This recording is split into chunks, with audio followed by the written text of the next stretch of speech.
In the year 1993, Dr. Florence Weaver, inside a secluded research hospital, makes a video journal for one of her patients. She explains that her research subject, Gabriel, has become too powerful and maniacal. Suddenly, she gets interrupted by a security guard who informs her that Gabriel has escaped his cell again. Amidst the chaos, the hospital experiences a power outage, and Dr. Weaver witnesses another doctor getting thrown against the wall by Gabriel. The security guard tries to intervene, but Gabriel maims him. Thankfully, Dr. Weaver sedates him before any more damage. When a weak Gabriel is strapped to a chair, he still manages to broadcast his thoughts through the radio, vowing to kill everyone. Dr. Weaver realizes that there is no hope for Gabriel and decides that it's time to cut out the cancer. 27 years later, in the present day, we follow Madison, a pregnant woman living with her abusive husband Derek. Madison's life seems to be a living nightmare as her husband belittles her and accuses her of the repeated miscarriages that she has had. An argument ensues. Derek loses his temper and smashes his pregnant wife's head against the wall,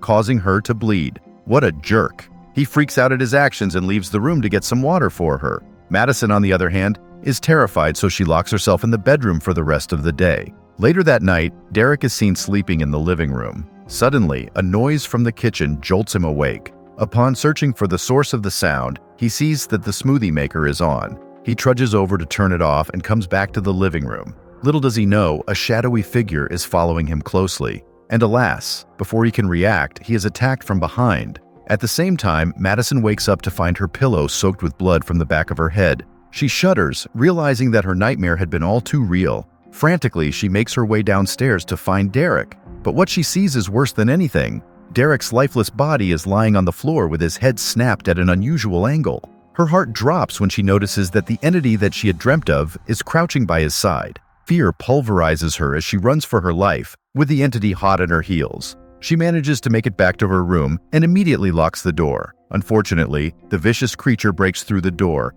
and knocks the poor girl unconscious. The next day, the homicide detectives arrive to investigate the case. Although there is no sign of a forced entry, they conclude it to be a home invasion case. Madison wakes up at the hospital with her sister Sydney by her side. It is here that she receives the devastating news that she has suffered from a miscarriage yet again. Sydney isn't aware of the previous miscarriages, as Derek hadn't allowed the two sisters to keep in contact. The next day, Detective Shaw pays a visit to Madison. Although he tries to communicate with her, the shock has stopped her from talking to anyone. Later on, the detectives discover from Madison's neighbor that her husband had a history of being abusive. This knowledge puts Madison in a vulnerable position as the detectives begin to suspect her as the killer. 2 weeks later, Madison returns home after fully recovering. During the first night back at the house, something strange happens to Madison. As she gazes out of the window, she notices a streetlight down the road flickering before turning off. At first, she doesn't think much of it, until she notices a figure standing in the dark.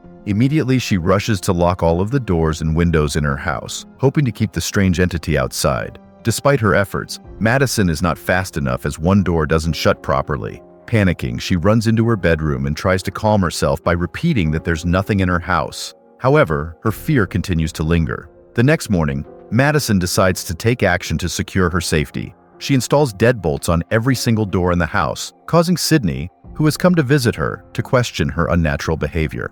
The two sisters have a heartfelt conversation, during which she reveals that they are not biologically related. Madison had been adopted at the age of 8 and doesn't remember anything before that. This has compelled her to be insistent on bearing a child as she yearns for a blood connection. In a different part of the city, Serena, a middle-aged woman who works as a tour guide, is wrapping up her work for the day. Just then, she hears some noises coming from a dark hallway nearby. Curious, she decides to investigate and moves towards the darkness. This turns out to be a bad decision when the dark entity ambushes her. She is now captured and held captive in his hideout. Now, once he has Serena under his domination, he takes her phone and contacts his real target, Dr. Weaver. We now follow an old Dr. Weaver who gets a call from someone named Gabriel. This call prompts her to look through her files of old patients, which makes her remember something vital. The scene quickly shifts to Madison. She's at home doing her laundry when the lights in the house begin to flicker. Suddenly, her head injury begins to bleed again.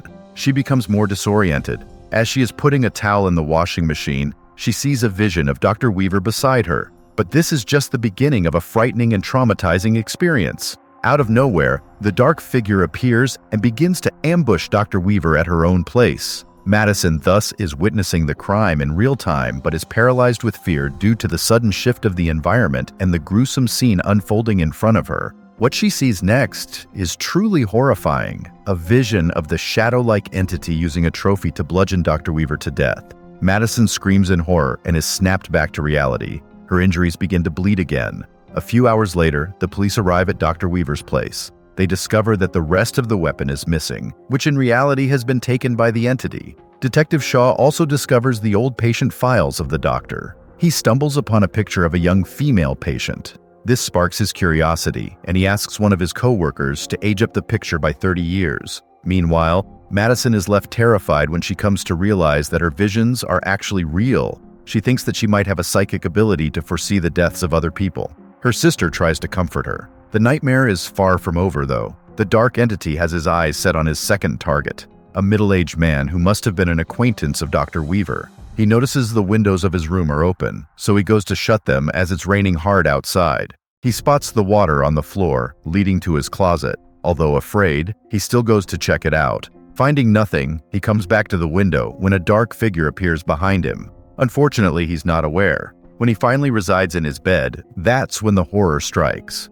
Meanwhile, Madison is transported to the room of the middle-aged man. She is frozen in fear as a dark entity climbs over her and stabs the poor man repeatedly with the remains of the weapon. She also manages to see his face this time. She wakes up with a jolting scream, making Sydney burst into her room. Madison confides in Sydney, and together they decide to give the detective these information.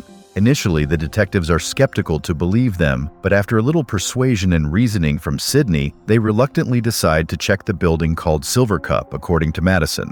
As expected, they indeed discover a body. However, upon finally getting a sketch of the murderer, they think it's ridiculous. Madison is frustrated at the disbelief and excuses herself to go to the washroom. Just then, Gabriel calls her and chillingly reminds her that her real name is Emily and that they knew each other before she had been adopted. This conversation makes her faintly remember him, and she starts to call him by his name. This revelation unsettles her, and she immediately leaves the police station.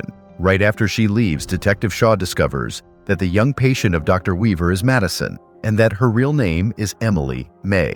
While this chaos is going on, the two sisters visit their mother for answers. Upon hearing the name Gabriel, their mother pulls out some videos from Madison's childhood. An old video shows little Madison talking to an invisible presence during her birthday party. The name of the imaginary friend is Gabriel, who might have resurrected years later in a terrifying manner. Further, Gabriel had contacted the child Madison through a toy phone and threatened to harm the baby in her mother's belly, referring to the unborn Sydney. Meanwhile, Detective Shaw is diligently going through Dr. Weaver's case file, searching for any leads that could help in their investigation. He notices an alarming pattern. The suspect is targeting Dr. Weaver's old colleagues.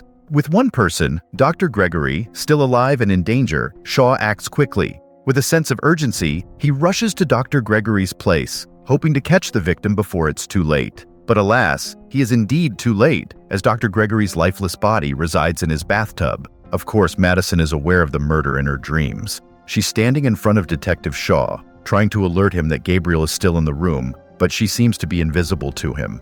Suddenly, Gabriel attacks him and a fight ensues. He tries to shoot him, but misses. Gabriel escapes with his extreme agility, which looks almost inhuman, but Detective Shaw is not one to give up and chases after him by risking his life. Unfortunately, Gabriel manages to flee by escaping through the ceiling. This experience prompts Detective Shaw to visit Madison, asking her to remember anything from her childhood. When she's unable to do it, they consult a hypnotherapist to unlock her repressed memories.